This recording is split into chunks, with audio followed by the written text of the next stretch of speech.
Hi everybody, I hope you're doing okay, keeping well in this strange time. Sorry for the lack of videos. It's just been hard for me to even decide what to talk about.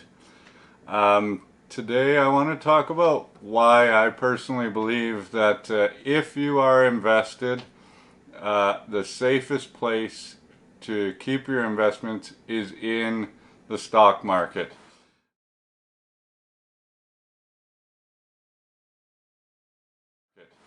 And this rings true all the time, but now it's sort of showing the weaknesses of investing in alternatives to investing in the stock market. So first I'm just going to explain very simply why I think that the stock market, even though it is probably the scariest place to be invested right now, is also the safest and the best. So a good example for me to use is if we just think about the S&P 500 in the States. And what that consists of is, the 500 biggest companies in the United States that are all trading on this market. And as we're going through this, or normal times, what's happening is some of these companies are growing at a rapid rate, others are staying kind of where they are, and others are dropping, potentially going out of business. But what happens when that company goes out of business is a new company comes in to replace it in some sort of sector, or they're coming up with new technology. And the reason why the stock market is so good is because humans are always going to innovate. They're always going to find ways to make things better, and during times like this, that's even more evident. There's going to be a whole bunch of digital companies that come online that actually start to improve, and they gain traction while other ones are going to lose.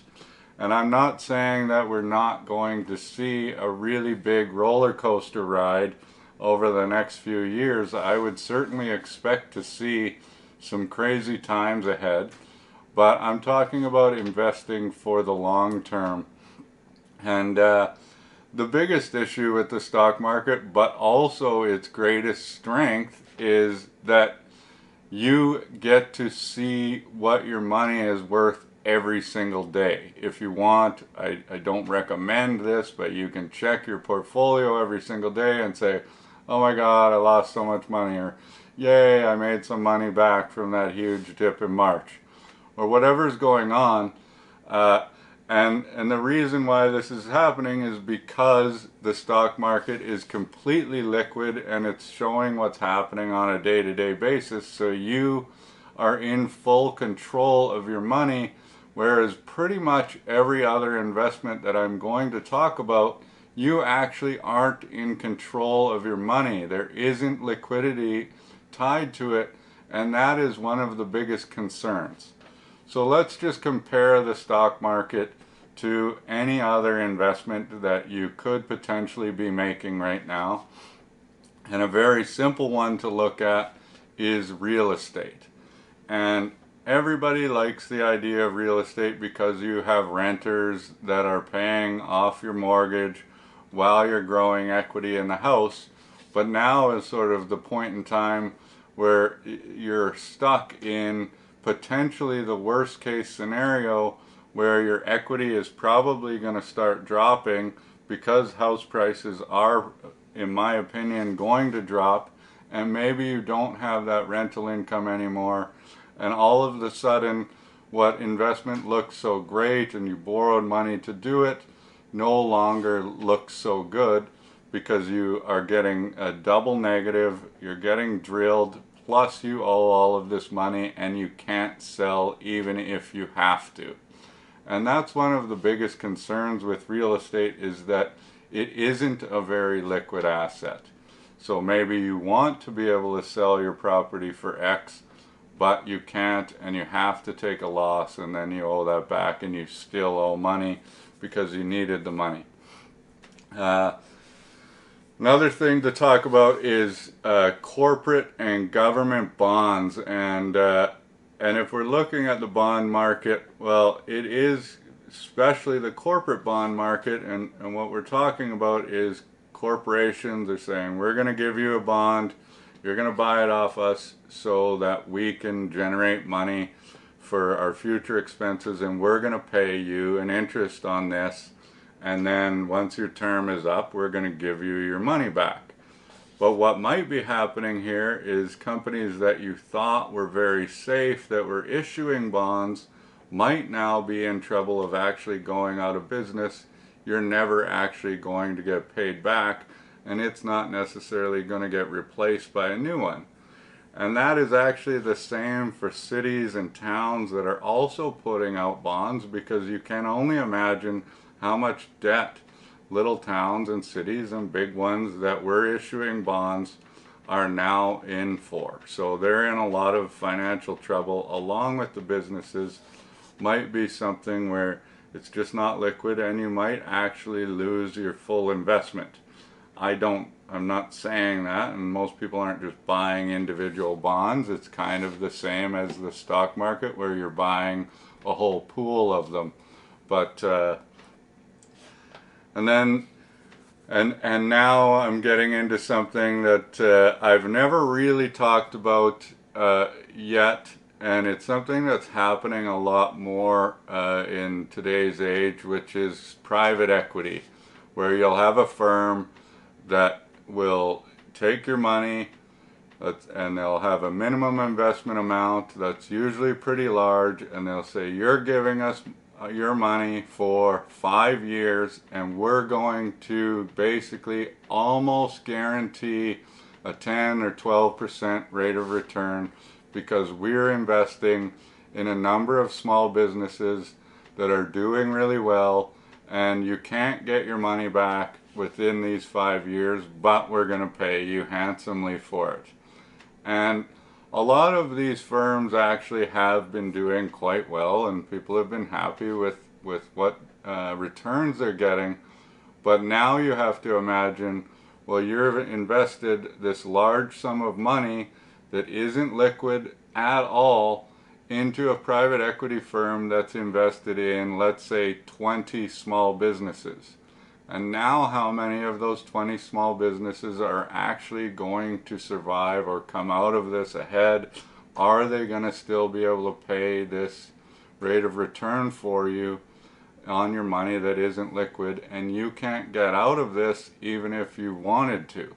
So you can't get your money back, and that is actually really scary, especially considering that you might actually lose your investment because it won't be replaced by another company.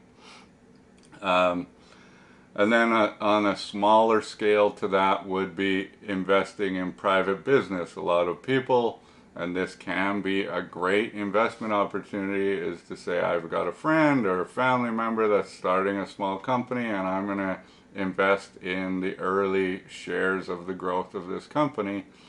Once again, not liquid whatsoever, and very risky, because you have now put all of your eggs into that one basket, which is something that we always talk about, is not to do that, and to diversify.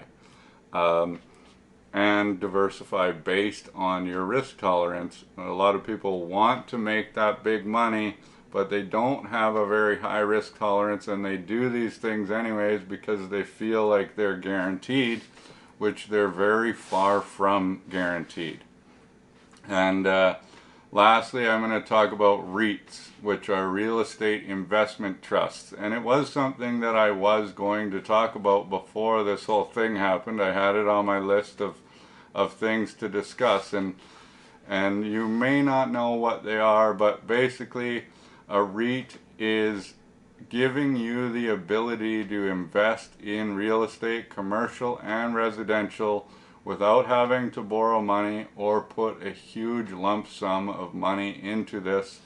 And all of that money gets pooled together by a company, and they have a real estate investment portfolio that is generating income or equity as the growth in the real estate. Now, these REITs, generally speaking, are, from a perspective of right now, are in a lot of trouble because real estate is about to potentially get absolutely hammered. If you owned 100 apartments and only 60% of your tenants are paying, or all of these businesses are boarded up and you own this commercial strip of stores, well, how are you generating income anymore? Is the real estate game going to change forever? I don't know if that's the case, but if it does, well, now you're invested in something that can't be replaced, like the stock market can be replaced with something that is in a different sector. So I would have always suggested that to have some real estate in your portfolio, potentially with a REIT, but to actually have all of your investments in real estate or any other thing that isn't diverse enough is very dangerous. And not having the ability to be liquid is also very dangerous, and that's why the stock market is safe. I'm not saying that it's fun. I'm not saying that we aren't going to see another downturn, because at some point in time we of course will. We always do. Is that coming soon? I don't know. I don't know when the bottom is. I don't know when we recover from this. I don't know what that looks like, but I do know that companies will still exist and companies will still make money. And if you're in it for the long term and you don't need the money, then that's where I would keep it. So thank you for watching. Please let me know your thoughts in the comments if you want. If you want to ask questions or argue about it, that's fine too. I hope everybody's keeping safe and well and taking care of each other. And please subscribe if you haven't. I think I'm almost at 2,000, which is fun. And we'll see you soon.